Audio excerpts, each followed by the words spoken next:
Memory: How to Develop, Train, and Use It by William Walker Atkinson.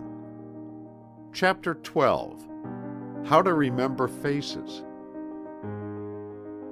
The memory of faces is closely connected with the memory of names, and yet the two are not always associated, for there are many people who easily remember faces and yet forget names, and vice versa. In some ways, however, the memory of faces is a necessary precedent for the recollection of the names of people. For unless we recall the face, we are unable to make the necessary association with the name of the person. We have given a number of instances of face memory in our chapter on name memory, in which are given instances of the wonderful memory of celebrated individuals who acquired a knowledge and memory of the thousands of citizens of a town or city or the soldiers of an army. In this chapter, however, we shall pay attention only to the subject of the recollection of the features of persons, irrespective of their names. This faculty is possessed by all persons, but in varying degrees. Those in whom it is well developed seem to recognize the faces of persons whom they have met years before, and to associate them with their circumstances in which they last met them, even where the name escapes the memory. Others seem to forget a face the moment it passes from view, and fail to recognize the same persons whom they met only a few hours before, much to their mortification and chagrin. Detectives, newspaper reporters, and others who come in contact with many people usually have this faculty largely developed, for it becomes a necessity of their work, and their interest and attention is rendered active thereby. Public men often have this faculty largely developed by reason of the necessities of their life. It is said that James G. Blaine never forgot the face of anyone whom he had met and conversed with a few moments. This faculty rendered him very popular in political life. In this respect, he resembled Henry Clay, who was noted for his memory of faces. It is related of Clay that he once paid a visit of a few hours to a small town in Mississippi on an electioneering tour. Amidst the throng surrounding him was an old man, with one eye missing. The old fellow pressed forward, crying out that he was sure that Henry Clay would remember him. Clay took a sharp look at him and said, "I met you in Kentucky many years ago, did I not?" "Yes," replied the man. "Did you lose your eye since then?" asked Clay. "Yes, several years after," replied the old man. "Turn your face sideways so that I can see your profile," said Clay. The man did so. Then Clay smiled triumphantly, saying, "I've got you now. Weren't you on that jury in the Innes case at Frankfort that I tried in the United States Court over 20 years ago?" "Yes, sirree," said the man. "I knowed that you know me, and I told 'em you would." And the crowd gave a whoop, and Clay knew that he was safe in that town and county. Vidocq, the celebrated French detective, is said to have never forgotten a face of a criminal whom he had once seen. A celebrated instance of this power on his part is that of the case of De la Franche, the forger who escaped from prison and dwelt in foreign lands for over 20 years. After that time, he returned to Paris, feeling secure from detection, having become bald, losing an eye, and having his nose badly mutilated. Moreover, he disguised himself and wore a beard in order to still further evade detection. One day, Vidocq met him on the street and recognized him at once, his arrest and return to prison following. Instances of this kind could be multiplied indefinitely, but the student will have had a sufficient acquaintance with persons who possess this faculty developed to a large degree, so that further illustration is scarcely necessary. The way to develop this phase of memory is akin to that urged in the development of other phases, the cultivation of interest, and the bestowal of attention.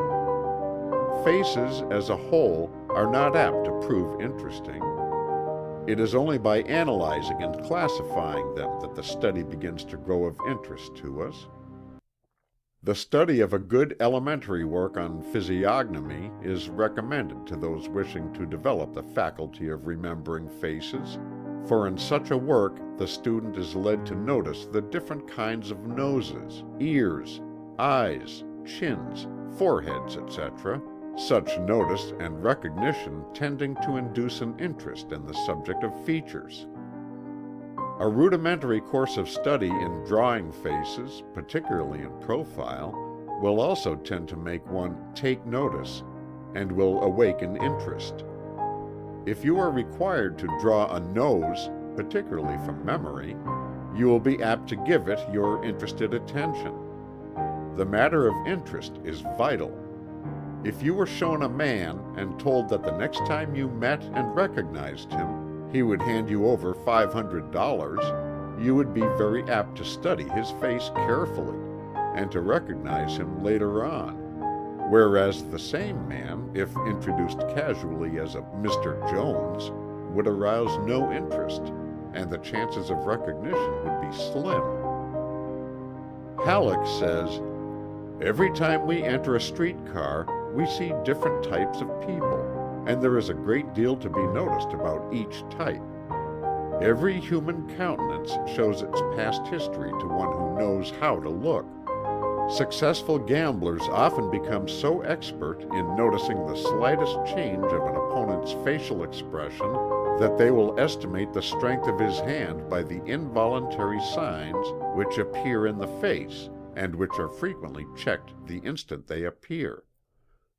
Of all classes, perhaps artists are more apt to form a clear-cut image of the features of persons whom they meet, particularly if they are portrait painters. There are instances of celebrated portrait painters who were able to execute a good portrait after having once carefully studied the face of the sitter, their memory enabling them to visualize the features at will. Some celebrated teachers of drawing have instructed their scholars to take a sharp, hasty glance at a nose, an eye, an ear, or chin, and then to so clearly visualize it that they could draw it perfectly. It is all a matter of interest, attention, and practice. Sir Francis Galton cites the instance of a French teacher who trained his pupils so thoroughly in this direction that after a few months' practice, they had no difficulty in summoning images at will, in holding them steady, and in drawing them correctly.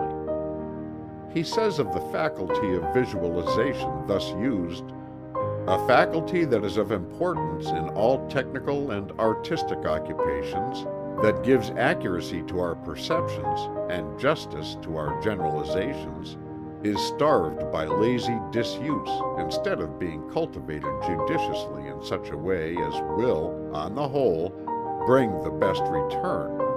I believe that a serious study of the best means of developing and utilizing this faculty, without prejudice to the practice of abstract thought in symbols, is one of the many pressing desiderata in the yet unformed science of education." Fuller relates the method of a celebrated painter, which method has been since taught by many teachers of both drawing and memory. He relates it as follows: "The celebrated painter Leonardo da Vinci invented a most ingenious method for identifying faces, and by it is said to have been able to reproduce from memory any face that he had once carefully scrutinized. He drew all the possible forms of the nose, mouth, chin, eyes, ears, and forehead, numbered them 1, 2, 3, 4, etc., and committed them thoroughly to memory. Then, whenever he saw a face that he wished to draw or paint from memory, he noted in his mind that it was chin 4, eyes 2, nose 5, ears 6, or whatever the combinations might be, and by retaining the analysis in his memory, he could reconstruct the face at any time. We could scarcely ask the student to attempt so complicated a system, and yet a modification of it would prove useful. That is, if you would begin to form a classification of several kinds of noses, say about 7, the well-known Roman, Jewish, Grecian, giving you the general classes, in connection with straight, crooked, pug, and all the other varieties, you would soon recognize noses when you saw them. And the same with mouths, a few classes being found to cover the majority of cases. But of all the features, the eye is the most expressive, and the one most easily remembered, when clearly noticed. Detectives rely much upon the expression of the eye.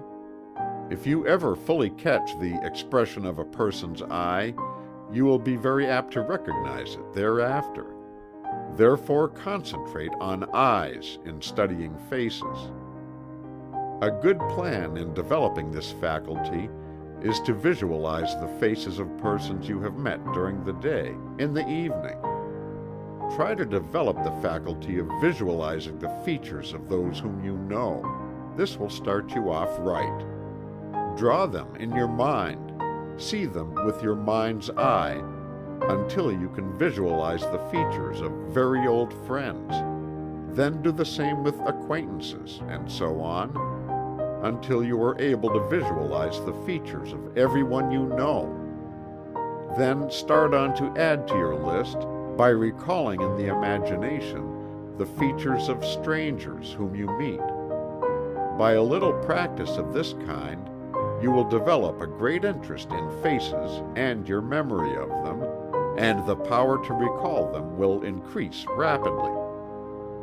The secret is to study faces, to be interested in them. In this way you add zest to the task and make a pleasure of a drudgery. The study of photographs is also a great aid in this work, but study them in detail, not as a whole. If you can arouse sufficient interest in features and faces, you will have no trouble in remembering and recalling them. The two things go together. End of chapter 12.